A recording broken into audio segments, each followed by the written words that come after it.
So hi guys, welcome back to Khan army nursing. So आज की video रहेगी ये एयरफोर्स वाले जो लोग हैं वो इंग्लिश को कैसे स्ट्रेटेजाइज करें और कैसे उसको टैकल करें, क्योंकि आपको पता है इंग्लिश आपका पूरा एग्जाम का 40% पोर्शन रहता है और इंग्लिश में 20 आउट ऑफ 20 स्कोर करना आपको सिलेक्शन की तरफ और ले जाता है। जो भी आप बच्चे देखेंगे जिनका भी सिलेक्शन होता है, या तो उनके 18 सही होते हैं, 19 सही होते हैं या 20 सही होते हैं। रागा वाला सेक्शन कोई नहीं देखता, सबसे पहले इंग्लिश पे आपका फोकस होना चाहिए। सो ये वीडियो सिर्फ XY के लिए नहीं, नेवी मेडिकल असिस्टेंट के लिए रहेगी। Air force XY and medical assistant दो सब में ही, ये तीनों चीज में ही सेम ही इंग्लिश आती है। और इंग्लिश का वेटेज X को छोड़ के Y और MA मेडिकल असिस्टेंट जो है उसमें 40% है। तो उसकी फुल स्ट्रैटेजी क्या रहेगी और 100% आप सिलेक्शन कैसे ले सकते हैं, आपके इस वीडियो में सारा एक्सप्लेन करूंगा। और मैंने इस वीडियो में आपको डेली टारगेट्स भी दे दूंगा। डेली टारगेट्स मुझसे खुद बात करना, आप खुद टारगेट देखना अपने कि आपको डेली कितना क्या करना है। और सारी क्लासेस जो A to Z क्लासेस जो मैं यूज करता हूं, मैंने इतने सारे एग्जाम अभी तक निकाले हैं, उस सारी क्लासेस का मैं आपको लिंक भी इस वीडियो में प्रोवाइड करूंगा। सो उसके बाद सबसे पहले हम देखते हैं कि मैं कौन होता हूं बताने वाला। सो मैंने डिफेंस के मेडिकल एग्जाम जैसे मेडिकल असिस्टेंट हुआ, नर्सिंग असिस्टेंट हुआ या फिर जो भी हुआ वो मैंने पहली बार में निकाले हैं। और आर्मी NA परमानेंट 2 बार निकाला हुआ है मैंने। Navy MA final merit list का मैं वेट कर रहा हूँ, उसमें भी इंग्लिश का बहुत पार्ट आता है। SSC GD, UP police, air force Y की जो ज्वाइनिंग थी वो मैंने छोड़ दी क्योंकि मेरे और कुछ प्लान्स थे। तो देख लो, इंग्लिश में मेरा बहुत अच्छा स्कोर था, तो पिछले इनटेक में मेरी ज्वाइनिंग आई थी बट मैंने छोड़ दी वो। और मैं CDS की भी प्रिपरेशन कर रहा हूँ। और इंग्लिश का मैं इतनी कॉन्फिडेंस के साथ क्यों बता रहा हूँ, क्योंकि मैं BA जो कर रहा हूँ वो मैं इंग्लिश लिटरेचर में कर रहा हूँ। मैं डे टू डे पढ़ता रहता हूँ कि लोगों को किस चीज़ में जो है डिफ़िकल्टीज ज़्यादा फेस करनी पड़ती है, क्योंकि मैं भी एक बेसिक स्टूडेंट था पहले। उसके बाद मैंने भी जब इंग्लिश से अच्छे से करी तब मुझे भी उस चीज़ में इंटरेस्ट आने लगा। तो मैं आपको बता पाऊंगा कैसे क्या आती है इंग्लिश। और एयरफोर्स, नेवी और आर्मी, इन तीनों की इंग्लिश मैंने देखी हुई है। सो मुझे बहुत एक्सपीरियंस है बताने का। सो उसके बाद हम देखते हैं नेवी XY और मेडिकल असिस्टेंट में सारे स्टेजेस क्या होते हैं। उससे हमें पता लग जाएगा कि इंग्लिश की हमारी क्या ज़्यादा इंपॉर्टेंस है। सबसे पहले आपका एग्जाम होगा। जो फाइनल लिस्ट है ना वो एग्जाम के आपके बेसिस पे ही बनती है। जो फाइनल कट ऑफ जो बैठती है वो जब आपका सबसे पहला एग्जाम होता है उसमें स्कोर करना इसलिए ही सबसे ज़्यादा इंपॉर्टेंट है। लास्ट में जो फाइनल ज्वाइनिंग होती है उसके लिए कट ऑफ पक्का बढ़ती है। सो उसमें स्कोर करना और स्पेशली इंग्लिश में स्कोर करना सबसे ज़्यादा इंपॉर्टेंट बन जाता है। फेज 2 में आपका फिजिकल होता है, SRT होता है, ग्रुप डिस्कशन होता है। ग्रुप डिस्कशन में इंग्लिश आपकी बहुत काम आती है। जितनी आपकी इंग्लिश सुधरी हुई होगी ग्रुप डिस्कशन में आप उतना ही ज़्यादा पार्ट ले पाएंगे।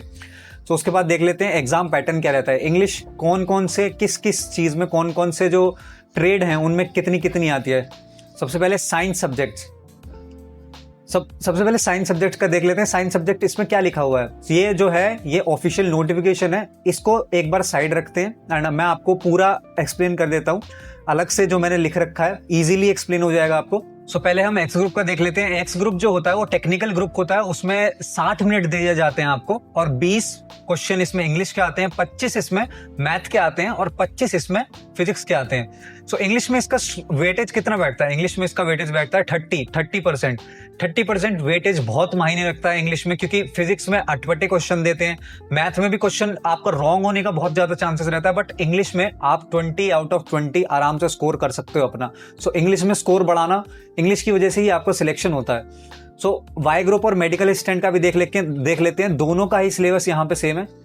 45 मिनट मिलते हैं और 20 मिनट जो है इसमें आपको इंग्लिश के लिए मिलते हैं और 25 मिनट जो है आपको रागा के लिए मिलते हैं। सबसे ज्यादा इंपॉर्टेंट है इसमें इंग्लिश, क्योंकि इंग्लिश का पोर्शन ही यहाँ पे 40%। सोचो 40% पोर्शन जो है वो इंग्लिश का ही है।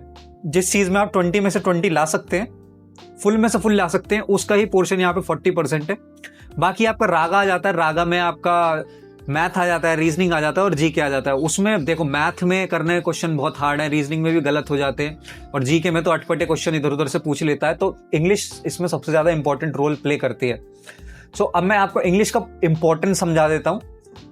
सो इंग्लिश जो है वो XY और मेडिकल असिस्टेंट में सब में सेम है, सबके लेवल जो आता है वो सेम आता है। इंग्लिश आप एयरफोर्स के लिए कर जाएंगे तो ना आपको नेवी में दिक्कत आएगी, ना आपको आर्मी में दिक्कत आएगी, ना आपको और एग्जाम्स में दिक्कत आएगी।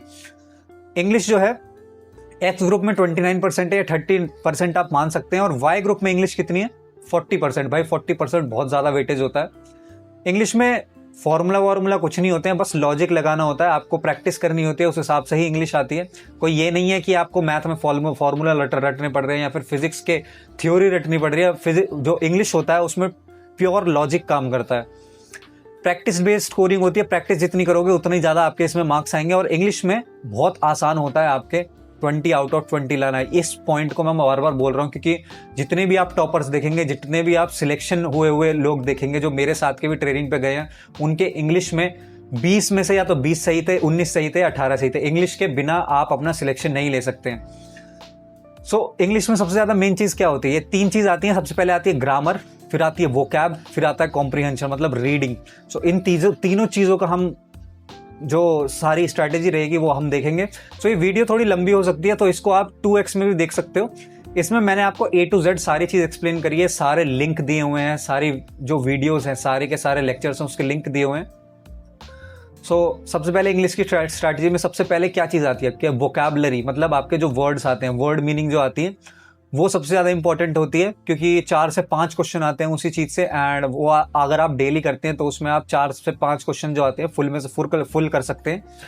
सो सबसे पहले जो मैं एक चीज़ बताऊंगा जो बहुत लोगों को अजीब लग सकती है, ब्लैक बुक जो होती है, जो SSC के लिए होती है, उसके टॉप 200 क्वेश्चन, टॉप 200 वर्ड्स जो है ब्लैक बुक ने फ्री में अपनी वेबसाइट पे भी हर किसी चीज़ में डाल रखे हैं। टॉप 200 वर्ड्स जो हर जगह पूछे जाते हैं, भाई मैंने फुल एनालाइज कर रखा है।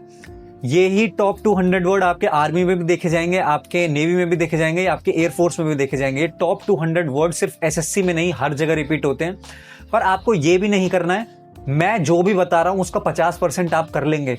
जितनी भी मैं स्ट्रैटेजी बता रहा हूँ उसका 50% भी अगर आपने कर लिया तो सिलेक्शन आपका 100% रोकने से कोई नहीं रोक सकता। 100% आपका सिलेबस, वो सिलेक्शन जो है वो 100% हो जाएगा। बस 50% जो मैं बता रहा हूँ उसका कर लेना। 100% करते हो तो भाई आगे के जितने भी एग्जाम्स दोगे उसके लिए सेट हो जाओगे। सो ये जो टॉप 200 वर्ड्स हैं, या तो आप ब्लैक बुक में से कर सकते हैं, या फिर ये मेरे पर्सनल नोट्स हैं, मैंने टेलीग्राम पे डाल रखे हैं। लिंक जो है इसका बायो में मिल जाएगा, या फिर आपको लिंक जो है डिस्क्रिप्शन या फिर कमेंट सेक्शन में मिल जाएगा। डिस्क्रिप्शन या टेलीग्राम का जो लिंक है वो मिल जाएगा आपको। इसमें से रोज़ आपको, जैसे मेरे नोट्स हैं, मैंने नोट्स आपने बिल्कुल अच्छे से बनाए हुए हैं। मैंने जो हाईलाइट चीज़ें करी हुई हैं कि कौन कौन सी चीज़ इंपॉर्टेंट है, कौन कौन सी पहले आई हुई है, क्योंकि मैंने भी इस चीज़ की तैयारी में मैं 1.5 साल से हूँ। और मुझे थोड़ा जो नोट्स हैं मेरे वो बहुत ज़्यादा रिफाइन हो रखे हैं, मतलब और ज़्यादा और अच्छे हो रखे हैं। सो आपको रोज़ सिर्फ 10 वर्ड्स करने हैं, 10 वर्ड्स करने हैं। ज़रूरी नहीं है कि अगर आपने आज किया तो ज़रूरी नहीं है कि कल भी करना है। एक दिन छोड़ के एक दिन भी करोगे तो भाई वो भी बहुत है। जैसे मैंने लिख रखा है 50% जो मैंने चीज़ बताई है वो भी कर लिया तो आपका सिलेक्शन होने से कोई नहीं रोक सकता। ओनली 200 आर इनफ, मतलब जो मैंने 200 वर्ड्स इसमें हैं वो ही इनफ हैं। यहाँ पे मैंने लिख रखा है 400 वर्ड्स, तो 200 वर्ड के एक मीनिंग हो जाएगा, तो मतलब टोटल आपके 400 वर्ड्स उसमें बैठेंगे। सो ये 200 वर्ड अगर आप कर लेते हैं वो ही इनफ रहेगी। आप उसके अलावा वोकैब मंथन भी कर सकते हैं। वोकैब मंथन कहाँ से करेंगे भाई? या तो RWA से कर लो, या डिफेंस वाला से कर लो, या किसी से भी कर लो। आपको मैं ये नहीं बोलूँगा कि इस टीचर से करो, उस टीचर से करो। उसका भी लिंक जो है, जैसे ये सारी क्लासेस हैं, ये वाली क्लास हुई या फिर ये वाली क्लास हुई, आप इन क्लासेस को करोगे तो ये इसमें जो वोकैब है वो बिल्कुल अच्छे से समझा रखी होती है। इससे आपका इतना फ़ायदा होगा, इतनी प्रैक्टिस होगी कि जैसे आपके एग्ज़ाम में जैसे क्वेश्चंस आते हैं सेम वैसे ही आपकी प्रैक्टिस होती चली जाएगी। और जैसे मैं नोट्स बनाता हूँ, लिख लिख के पढ़ो, मैंने यहाँ पे लिख रखा है लिख लिख के पढ़ो। जैसे ही आप ये सारी क्लास लेंगे आपको लिख लिख के इन चीज़ों को पढ़ना है। जैसे मैंने लिख लिख के मैं पढ़ता हूँ, अपनी सारे नोट्स बनाता हूँ। तो उसके बाद देखते हैं भैया पेपर नहीं निकला, भाई तुम बाद में यही करते हुए आओगे। ये जो मैं सारी स्ट्रैटेजी बता रहा हूँ बाद में यही बोलोगे भैया पेपर नहीं निकला, और ऐसे बन जाओगे, लूजर बन जाओगे। भाई हमेशा जो स्ट्रैटेजी को फॉलो करता है उसका हमेशा पेपर निकलता है। जो हर बार उसमें पड़ा रह जाता है कि भाई ये टीचर ठीक है क्या, ये टीचर ठीक है, उसका कभी पेपर नहीं निकलता। फिर उनका इन माह से जैसा हाल होता है, भैया पेपर नहीं निकला, अब मैं क्या करूँ। अभी भी आपके पास 2 मंथ रिमेनिंग है अपने एग्जाम के लिए, आराम से आपका पेपर निकल जाएगा। बस जो भी मैं बात कह रहा हूँ उसका 50% अगर आपने कर लिया तो 100% आपका सिलेक्शन होने से कोई नहीं रोक सकता भाई। सो वोकैब का मैंने बता दिया। उसके बाद हम आते हैं ग्रामर सेक्शन पे। ग्रामर सबसे ज़्यादा इंपॉर्टेंट है आपकी, क्योंकि 8 से 9 क्वेश्चन जो हैं 20 में से वो ग्रामर के ही आते हैं। सो ग्रामर में आपको क्या करना है, ग्रामर टोटली आपकी प्रैक्टिस बेस्ड होती है, प्रैक्टिस बेस्ड होती है ग्रामर। उसका मतलब ये है कि ग्रामर में जो सारे कॉन्सेप्ट्स हैं ना, अगर कोई करने वाला बंदा हो, अगर वो रोज करे तो सारे कॉन्सेप्ट्स एक हफ्ते में ही सारे कंप्लीट कर जाएगा। ग्रामर का इतना हवा बना रखा है कि ग्रामर इतनी बड़ी है, उतनी बड़ी है। भाई उतनी बड़ी ग्रामर नहीं है। बस आप जो जिन लोगों के बीच में रह रहे हो वो पढ़ाई में कमजोर हैं या फिर वो पढ़ना नहीं चाहते हैं, आप ऐसे अपने दोस्त बनाओ जो पढ़ाई कर रहे हैं, उनसे देखना वो कितनी कितनी जल्दी जल्दी अपनी सारी चीज कंप्लीट करते हैं। सो आलस की वजह से ये जो 1 वीक का टाइम है ना, ये आप 2 मंथ कर लेते हो। अगर इस 1 वीक को टाइम को आपने 1 मंथ भी कर लिया ना, तो भाई मैं वो भी बहुत बढ़िया मानूंगा, क्योंकि 1 मंथ में ग्रामर आपकी आराम से कंप्लीट हो जाती है। उसके बाद अगला पॉइंट देखो, आप अगर प्रैक्टिस करते हैं तो आपके कॉन्सेप्ट भी क्लियर होते हैं। ये मैंने क्यों लिखा हुआ है, क्योंकि अगर आप सिर्फ अपने कॉन्सेप्ट करेंगे तो आप डूब जाओगे। भाई सिर्फ कॉन्सेप्ट करने से कुछ नहीं होता है, आपको प्रैक्टिस सबसे ज्यादा इंपॉर्टेंट होती है। इसलिए मैं बोलता हूं कि कॉन्सेप्ट अपने कहां से क्लियर करोगे, जो प्रैक्टिस सेट दे रखे होते हैं ना, इसमें आपकी प्रैक्टिस भी चल रही होती है। और क्वेश्चन वाइज हर एक क्वेश्चन का, जैसे मैंने नोट्स बना रखे हैं, ये मैं नोट्स बनाता हूँ, साथ के साथ लिखता रहता हूँ। अगर आप ऐसे ही अपने नोट्स बनाओगे तो साथ के साथ आपकी प्रैक्टिस भी होती चली जाएगी और आपके जो कॉन्सेप्ट्स हैं वो भी क्लियर होते जाएंगे। क्योंकि इन्होंने जैसे एक क्वेश्चन कराया, उसका फिर ये आंसर बताएंगे और वो आंसर क्यों सही है वो बताएंगे, तो उससे आपके कॉन्सेप्ट जो है क्लियर होते चले जाएंगे। लिखो और नोट्स बनाओ, गलतियां देखो। मतलब जो नोट्स है ना वो भाई सबसे इंपॉर्टेंट रहते हैं। जैसे मैंने नोट्स बना रखे हैं सारे, ऐसे ही अपने नोट्स बनाओ और देखो आपकी किस किस चीज में गलती हो रही है। ये जो प्रैक्टिस सेट है इनको मॉक की तरह लगाया करो। जैसे अगला क्वेश्चन आता है, एकदम वीडियो पॉज कर ली और उसका आंसर खुद निकालने की कोशिश करो।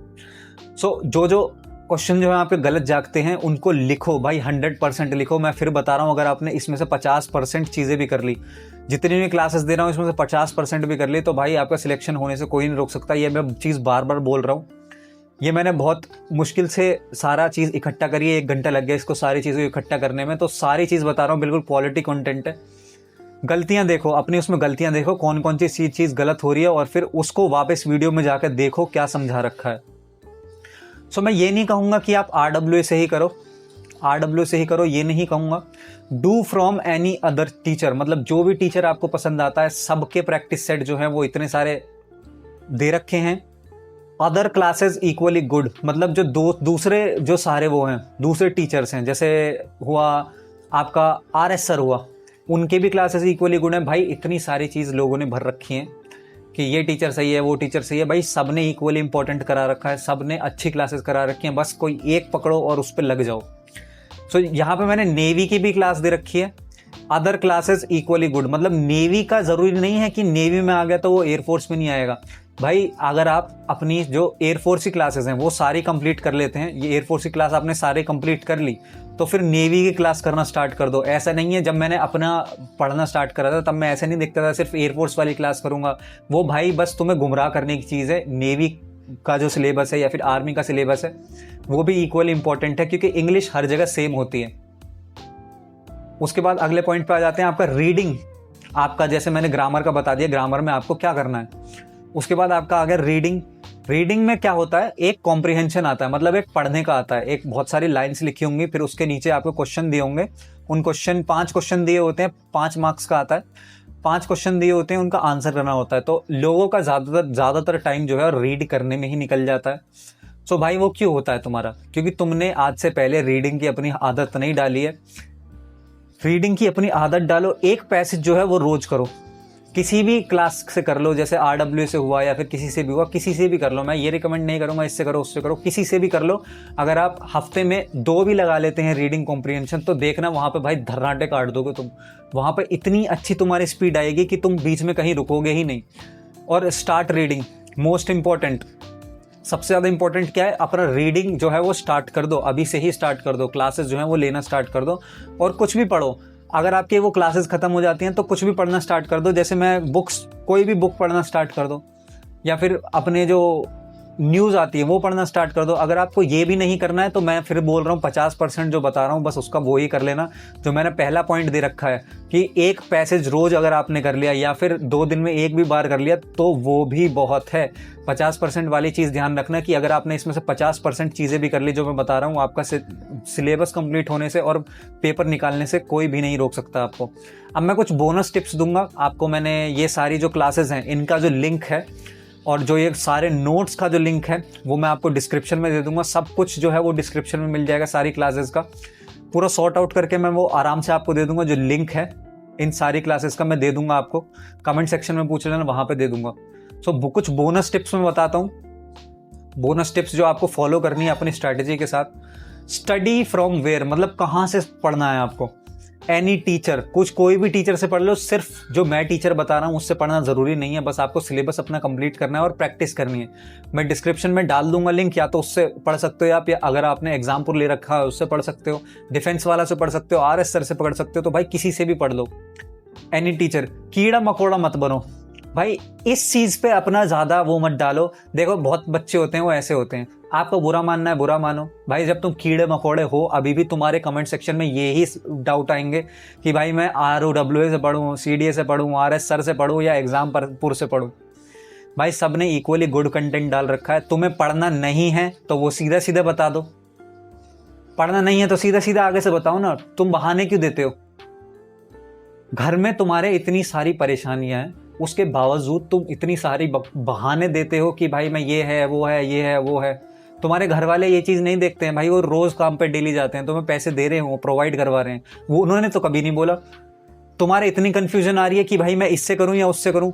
तो भाई सबसे इंपॉर्टेंट चीज़ है अपना टाइम वेस्ट मत करो कि इस टीचर से पढ़ूँ उस टीचर से पढ़ूँ, किसी भी टीचर से पढ़ लो। और जो पुरानी क्लासेस हैं वो भी इंपॉर्टेंट है। 2025 वाली इनटेक की जो क्लासेस हैं वो भी इक्वली इंपॉर्टेंट है इंग्लिश के लिए। 2025 की जो 2026 की जो क्लासेस है वो भी इंपॉर्टेंट है।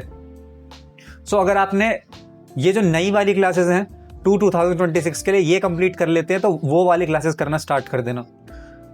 अपना टाइम वेस्ट मत करना मैराथन्स पे। 1-1 घंटे की मैराथन होती है, 2-2 घंटे की होती है, उनको डबल स्पीड पे देखो और आधे घंटे में निपटा के साइड हटाओ। टाइम नहीं है तुम्हारे पास, तुम्हारे घर वाले देख रहे हैं कि बच्चे का सिलेक्शन कब होगा, तुम्हारे पास खुद टाइम नहीं है। किसी का लास्ट इनटेक है, किसी का फर्स्ट इनटेक भी है, तो भाई अपना फुल जोर लगाओ, कब लास्ट इनटेक आ जाता है पता नहीं चलता।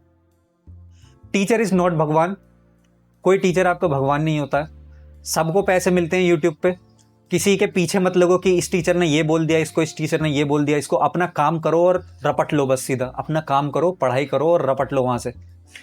शायरी वायरी के चक्कर में मत पढ़ो, सिर्फ अपना काम करो और कुछ नहीं। जो मैंने ये सारी स्ट्रैटेजी बताई है बस इतना ही आपका काम होना चाहिए। जो स्ट्रैटेजी मैंने ये सारी बताई है, सिर्फ क्लास करना आपका काम होना चाहिए। किस टीचर ने किसी को क्या बोल दिया, किसी ने क्या शायरी सुना दी, उसके लिए आपके पास टाइम बिल्कुल नहीं है। टाइम भाई बिल्कुल नहीं है आपके पास उस काम के लिए। सो आज का टास्क मैं बता देता हूँ। डेली मैं टास्क देता रहूँगा आपको। अगर आप मुझसे जुड़ जाते हैं टेलीग्राम पे, आप मुझे मैसेज कर सकते हैं। ये टेलीग्राम का लिंक डिस्क्रिप्शन में मिल जाएगा। यहाँ पे अगर आप सीरियस हैं तो मुझे मैसेज कर देना। मैं 20-30 लोगों का रोज़ रिप्लाई करता हूँ। और अगर आप इस चीज़ के लिए, स्ट्रैटेजी के लिए बिल्कुल आतुर हैं, इसको आप फॉलो कर सकते हैं, तो मैं आपको डेली के डेली आपको जो गोल्स हैं वो देता रहूँगा। तो आज का गोल आपका क्या है? किसी भी प्रैक्टिस सेट, मैं बोलूँगा इस प्रैक्टिस सेट से लगा लेना, वरना किसी भी एग्जामपुर का हुआ, RS डिफेंस का हुआ, किसी का भी हुआ, कोई भी 2 वीडियो करो और उनका एनालाइज करो।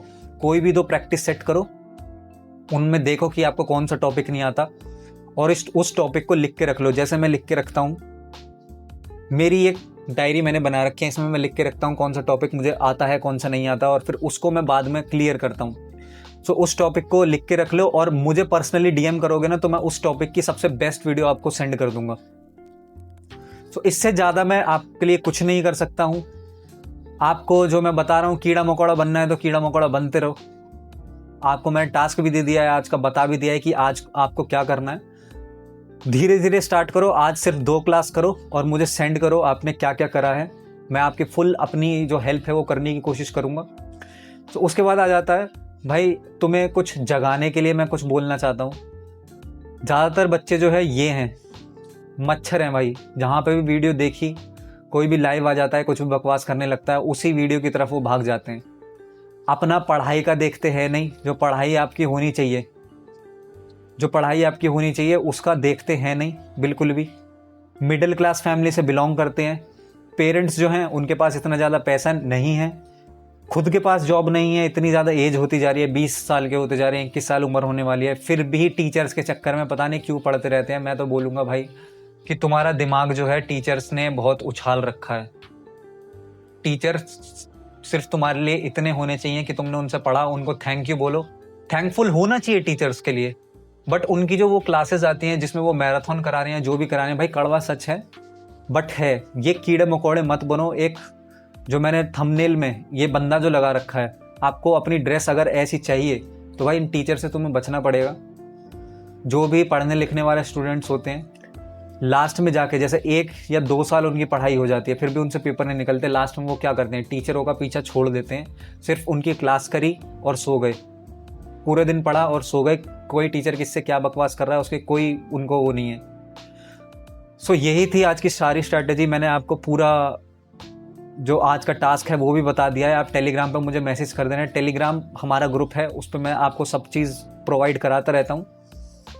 जो वोकैब की भी जो क्लास है, सारी जो वोकैब के नोट्स हैं वो भी मैं प्रोवाइड कराता रहता हूँ, या फिर कोई भी न्यूज़ है सिर्फ मैं वही न्यूज़ प्रोवाइड करने की कोशिश करता हूँ जो बिल्कुल सच हो। आर्मी का भी जैसे रिजल्ट आ रहा था, मैंने उसको बताया है, जैसे सारे लोग लाइव कर रहे हैं वीडियो, उसमें भी मैंने उनका पर्दाफाश किया है कि साले एक तो आर्मी का रिजल्ट आया है नहीं, सिर्फ 2 ARO का आया है, सिर्फ ZRO अम्बाला का आया, और बोल रहे हैं लखनऊ का आ गया, इसका आ गया, उसका आ गया, तो वो गुमराह करते हैं भाई। तो मैं यही बोलूँगा कि अपनी पढ़ाई में वो मत करो। इंग्लिश सबसे ज़्यादा इंपॉर्टेंट सब्जेक्ट है आपका। मैंने आपको आज का सारी स्ट्रैटेजी दे दी है। सो यही थी आज की वीडियो।